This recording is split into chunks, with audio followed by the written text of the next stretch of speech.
రాకాలోకంకి స్వాగతం. ఈ కంటెంట్ మీకు నచ్చినట్టయితే లైక్ చేయండి, మీ బంధుమిత్రులకు షేర్ చేయండి. ఇప్పటివరకు సబ్స్క్రైబ్ చేసుకోకపోతే సబ్స్క్రైబ్ బటన్ని నొక్కండి, అదేవిధంగా బెల్ ఐకాన్ని కూడా నొక్కటం మర్చిపోకండి. మిత్రులారా, ఒక బిజీ రోడ్డు, ఆ రోడ్డు మీద నుంచి ఒక వారగా ఒక పక్క నుంచి ఒక మహిళ నడుచుకుంటూ వెళుతోంది. ఆ మహిళ నడుచుకుంటూ వెళుతుండగా హఠాత్తుగా పెళపెళమంటూ శబ్దం వచ్చింది. ఆ శబ్దం రాగానే ఆ రోడ్డు, కొత్తగా వేసిన రోడ్డు, తారు రోడ్డు, నల్లగా తళతళలాడుతున్నటువంటి ఆ రోడ్డు కాస్త పగుళ్ళు వాయటం మొదలుపెట్టింది. నెమ్మదిగా తారు, సిమెంటు, కంకర, రాళ్ళు ఇవన్నీ కూడాను లోపలికి వెళ్ళిపోవడం. హఠాత్తుగా చూస్తూ ఉండగానే ఒక పెద్ద గుంట ఏర్పడింది. ఆ గుంటలోకి ఈ మహిళ కూడా కాలు జారి పడిపోయింది. రక్షించండి రక్షించండి అని అరిచే లోపల ఆమె లోపలికి వెళ్ళిపోయింది. మళ్ళీ తిరిగి రాలేదు. ఆమె శవం ఇప్పటి వరకు దొరకలేదు. ఇది ఎక్కడ జరిగింది? ఇది భగవాన్ శ్రీరామచంద్రుని యొక్క బాలరూపమైనటువంటి బాలరాముడి ప్రాణప్రతిష్ఠ జరిగినటువంటి అయోధ్య మందిరం దగ్గర ఉన్నటువంటి మెయిన్ రోడ్, రామపథ్ అని చెప్పేటటువంటి రోడ్డు మీద కొద్ది రోజుల క్రితం జరిగింది. ఒకవేళ ఇది జరిగినట్లయితే, రోడ్డులాగా హఠాత్తుగా కుప్పకూలిపోయినట్టయితే, ఇంత కష్టపడి మోదీ ప్రభుత్వము అయోధ్య మందిర నిర్మాణ ట్రస్ట్ నిర్మించినటువంటి రోడ్డు ఇలా కుప్పకూలిపోవడము, గుంటగా ఏర్పడము, అందులో మహిళ పడి చచ్చిపోవడము, ఇది ఎక్కడన్నా టీవీలో కానీ ఎలక్ట్రానిక్ మీడియాల్లో కానీ వార్తగా వచ్చిందా? ఎక్కడా కనిపించలేదు. మరి ఇది ఎక్కడిది? ఈ వార్త ఎక్కడిది? ఇంత కొత్తగా జనవరి 22, 2024 ప్రాణప్రతిష్ఠ జరిగినటువంటి అయోధ్యలో కట్టి ఇంకా తడి కూడా ఆరనటువంటి భవనానికి రోడ్డుకి గుంట ఏర్పడడం ఎలాగ సాధ్యము అని చెప్పి, అసలు దీనికి ఆధారం ఏమిటి అని చూస్తే, సోషల్ మీడియా హ్యాండిల్ అయినటువంటి ఎక్స్లో ఉన్నటువంటి ఒక మహిళకి చెందిన హ్యాండిల్లో ఈ వీడియో కనిపిస్తుంది. వీడియో కళ్ళ ముందు కనిపిస్తుంది. హఠాత్తుగా రోడ్డు చూస్తూ ఉండగానే కుంగిపోయింది. అందులో మహిళ పడిపోయింది, చనిపోయింది. రక్షించండి రక్షించండి అనే లోపల ఆమె ప్రాణాలు అనంతవాయువుల్లో కలిసిపోయినాయి.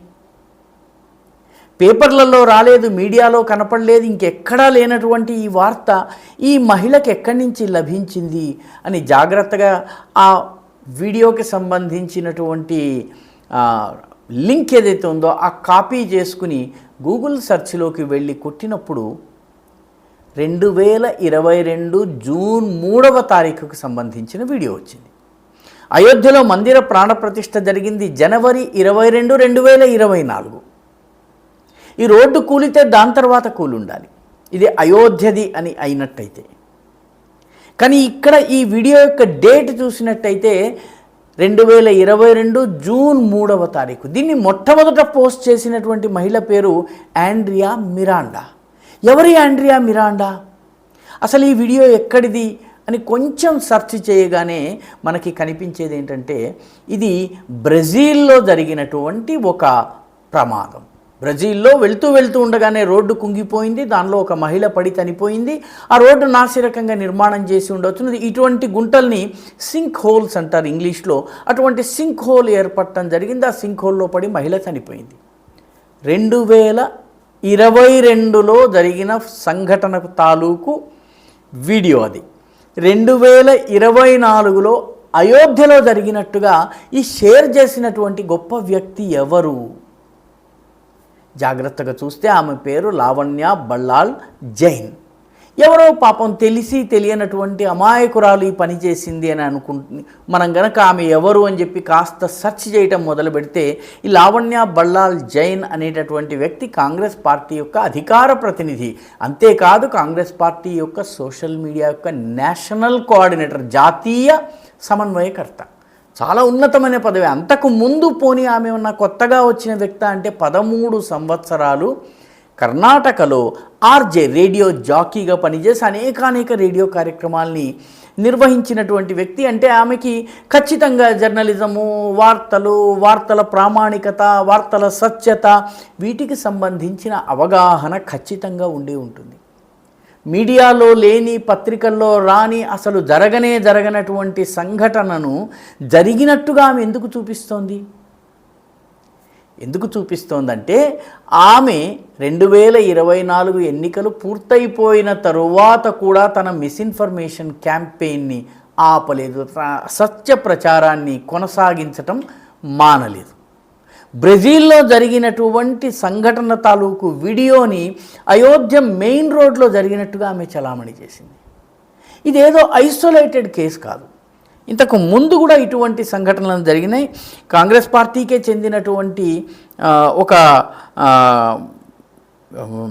నాయకుడు ఉన్నాడు. ఆయన పేరు అరుణేష్ యాదవ్. ఈ అరుణేష్ యాదవ్ గారు కూడా కాంగ్రెస్ పార్టీకి సంబంధించినటువంటి media coordinator, spokes person, OBC విభాగానికి సంబంధించినటువంటి మీడియా కోఆర్డినేటర్. అంటే చాలా బాధ్యతాయుతమైనటువంటి పదవి. ఈయన కూడా ఇటువంటి ఒక అసత్య ప్రచారాన్ని షేర్ చేసేటటువంటి ప్రయత్నం చేశారు. ఈయన ఏం చేశారంటే, విరిగిపోయిన పట్టాలున్నాయి, ఆ విరిగిపోయిన పట్టాల మీద ఒక రైలు నడుస్తోంది. పట్టాలు విరిగిపోయినా పట్టడం లేదు. ఈ ప్రభుత్వానికి అసలు రైల్వే యాత్రికుల బాధ్యత కానీ, వాళ్ళ ప్రాణాలకు భరోసా కానీ ఈ ప్రభుత్వం ఇవ్వడం లేదు అనే అర్థం వచ్చేటటువంటి కామెంట్ ఆయన పెట్టారు. అది చూసినటువంటి ప్రతివాడికి కూడా నా ఫోటో చూస్తే విరిగిపోయిన పట్టాల మీద నుంచి రైలు పోవడం ఏమిటి అని చెప్పి చాలా బాధ కలుగుతుంది. జాగ్రత్తగా ఆ వీడియో సంబంధించినటువంటి క్లిప్ యొక్క ఐడిని తీసుకుని గూగుల్లో పేస్ట్ చేసి చూస్తే అది బెంగాల్లో జరిగినటువంటి బంగ్లాదేశ్లో 2 సంవత్సరాల క్రితం జరిగినటువంటి ఒక రైలు ప్రమాదం తాలూకు వీడియో. అది అయిపోయింది, జరిగింది, అందులో ప్రాణాలు పోయినాయి. ఆ సంఘటన జరిగి 2 ఏళ్ళు అయిపోయింది. కానీ ఆ వీడియోను తీసుకుని ఈ మధ్యనే కాంచన్జంగా ఎక్స్ప్రెస్కి సంబంధించి పెద్ద ప్రమాదం జరిగింది కాబట్టి ఆ ప్రమాద సమయంలో తన వంతు ఒక రాయి విసురుదామన్నటువంటి ప్రయత్నంలో 2 ఏళ్ల క్రితము బంగ్లాదేశ్లో జరిగినటువంటి రైలు ప్రమాదానికి సంబంధించినటువంటి వీడియోని ఈ అరుణేష్ సింగ్ గారు షేర్ చేశారు. అరుణేష్ సింగ్ గారిది చాలా ఘనమైనటువంటి చరిత్ర. ఎందుకంటే ఈయన ఎన్నికల సమయంలో మార్చి నెలలో, అంటే ఎన్నికలకి ఇంకా 2 నెలలు ఉన్నాయనగా ఈయన టర్కీలో ఒక బెల్లీ డాన్సర్ ఫోటో తీసుకుని ఆ బెల్లీ డాన్సర్ ఫోటోలో ఆమె ముఖాన్ని తీసేసి మాజీ కేంద్ర మంత్రి అయినటువంటి స్మృతి ఇరానీ ఫోటో పెట్టారు. ఈమెను గుర్తించారా మీరు, ఈమె మన కేంద్ర మంత్రి అన్నటువంటి అర్థం వచ్చేటటువంటి కామెంట్ పెట్టారు. అప్పుడు స్మృతి ఇరానీ కేసు పెట్టింది, ఆయన మీద ఫిర్యాదు చేసింది. దీంతో హడావిడిగా ఆర్భాటంగా పొరపాటు జరిగిపోయింది, ఎలా వచ్చిందో తెలియదు, నా తప్పు జరిగిపోయింది, క్షమించండి క్షమించండి అంటూ క్షమాపణలు చెప్పేసి ఆ పోస్ట్ని తీసేశారు. అంటే ఏ రకమైనటువంటి మిస్ఇన్ఫర్మేషన్ క్యాంపెయిన్ ఈసారి ఎన్నికల ముందు జరిగిందో, ఎన్నికల సమయంలో జరిగిందో, ఆ తర్వాత ఎన్నికలు అయిపోయిన తరువాత కూడా జరుగుతుందో అర్థం చేసుకోవలసినటువంటి అవసరం ఉంది. ఇటువంటి అసత్య ప్రచారాలు మరిన్ని జరిగేటటువంటి ప్రమాదం ఉంది. వీళ్ళపైన కేసులు పెట్టడం జరిగింది. వీళ్ళు ప్రస్తుతం సంజాయిషీలు ఇచ్చుకుంటున్నారు, సైబర్ క్రైమ్, మిగతా అంతా ప్రక్రియ నడుస్తుంది. వీళ్ళు క్షమాపణలు చెప్పుకుంటారా, లేకపోతే నష్టపరిహారం చెల్లిస్తారా, ఇవన్నీ కూడా తర్వాత జరుగుతాయి. కానీ కోట్లాది మంది సోషల్ మీడియా వాచర్స్కి ఇది వాస్తవమా అవాస్తవమా తెలుసుకునేటటువంటి సమయము, ఓపిక, విచక్షణ ఉండవు. కాబట్టి ఇది అబద్ధమే నిజంగా భావించి చలామణి చేసేటటువంటి అవకాశం ఉంది. అందుకే ఇది జరుగుతున్నట్టుగా కనిపిస్తోంది. ఈ వీడియో మీకు నచ్చినట్టయితే లైక్ చేయండి, షేర్ చేయండి, ఈ ఛానల్కు సబ్స్క్రైబ్ చేయండి. మీ అభిప్రాయాన్ని కమెంట్ల రూపంలో తప్పనిసరిగా పంపించండి.